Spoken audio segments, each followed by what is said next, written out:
today's video, I'm going to show you how to configure Tails OS and how to set it up. So we're going to set it up on a USB stick, and I'm going to show you also how to configure it with persistence if you want that. So the first thing that you want to do here is go to their website, which is I'll open up my browser and open up Tails OS. So if you don't know what Tails OS, this is just simply another nice Linux distribution that allows you to do certain things without being tracked or avoid surveillance, because it does not keep any information on the operating system. So consider this operating system to be like in incognito mode. Whatever you do at that particular point is not going to stay there. So meaning after a reboot or a restart, you will no longer have that information. So meaning you have to start from scratch if you do not have persistence. So I'm also going to show you how you can add persistence to your USB stick, so that if you do not want to lose certain information like Wi-Fi password and stuff like that, so that you do not put in the same Wi-Fi password over and over again, we can configure it with persistence. So the first thing that we want to do is scroll down, click on install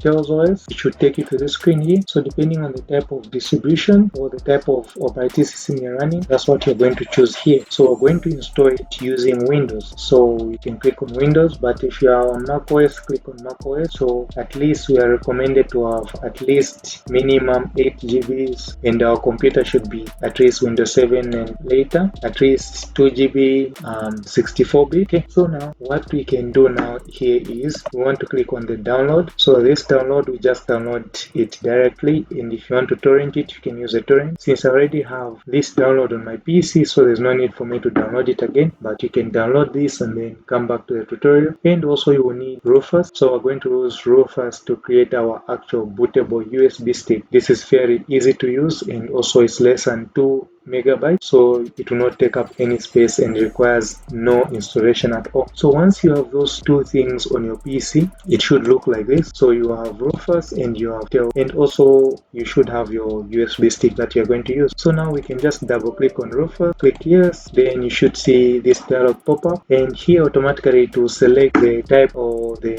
storage device that is connected to your PC. So make sure that you select the right one. So here the right one is the 8 gig one, but I can also use this 64 GB one, but for this tutorial I'm going to use a 8 GB USB stick, and I do recommend using a USB 3 to just speed up the whole process, and also this does not take long to do. So once you do select your USB stick, you want to click select so that we select our ISO itself. So here we want to select our ISO, so I'll go where my ISO is and just double click on it, and as you can see it will be selected there. So now what you want to do now from now on is just leave it by clicking start. It will say it's going to erase everything on your disk. Just say it's fine. Okay, then we should leave this to do its thing. So once it installs, it writes to the disk. I'm going to show you how it works with persistence. So if you would want to configure persistence, I'm going to show you what are some of the benefits and some of the downsides to it. And as you can see, you can carry a full IT system in your pocket on a USB stick. So as you can see, it's very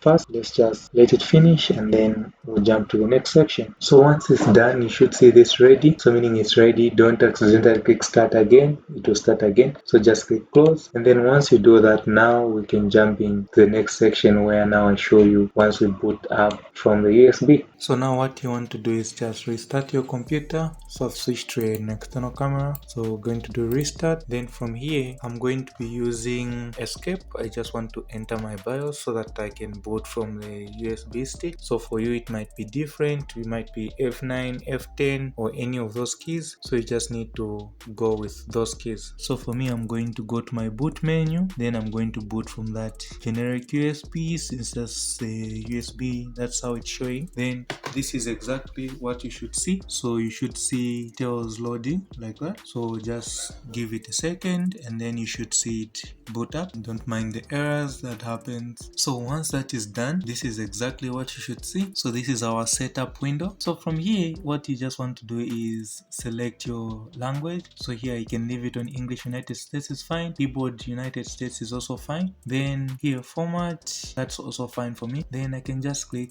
start. As you can see, we've now fully booted Intel's OS, as you can see. So here, as you can see, you can do anything. So I can connect it to my Wi-Fi. So as you can see from here, I can just click there, then connect it to my Wi-Fi. That's why you connect your Wi-Fi. So what you want to do is click on these activities. So click on activities, then under activities, you should see this icon here, menu or show apps. Click that. Then under show apps here, you see here where it says configure, that is configure persistence. So you just want to click that and then leave it. So you should see this here. So now we're trying to configure our persistent partition, but for us to create that partition, we need to set a password for it.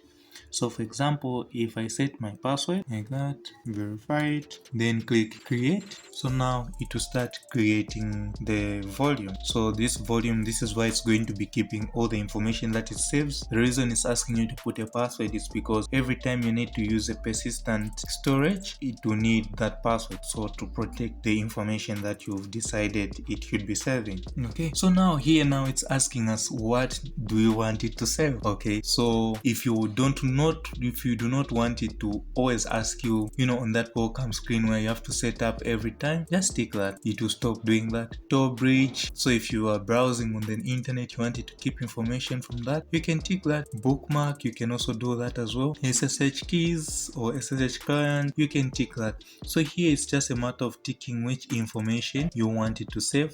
So like if maybe you configure an email client, you would want to take that if you do not want to be logging in every time. So here it's just a matter of selecting what you want it to keep. So the way I've ticked this, meaning all my Wi-Fi information and stuff like that will remain on this system. So if I'm happy, I just click save there, and then it will ask, so any changes made will take effect after I restart. Okay, so we can just restart to just make sure that now all our settings take effect. So now as you can see, now looks like our settings have taken effect. So as you can see here, if I want to use my persistent, so anything that was saved, I just need to put in my password there. So this is to unlock the actual system, so meaning all the information. So as you can see, it is open. Now if I click start, so whatever we do from now on will be saved. So there you go guys. So if there's any questions, please don't hesitate to leave them in the comment section. I'll answer all your questions, and don't forget to subscribe to my channel for more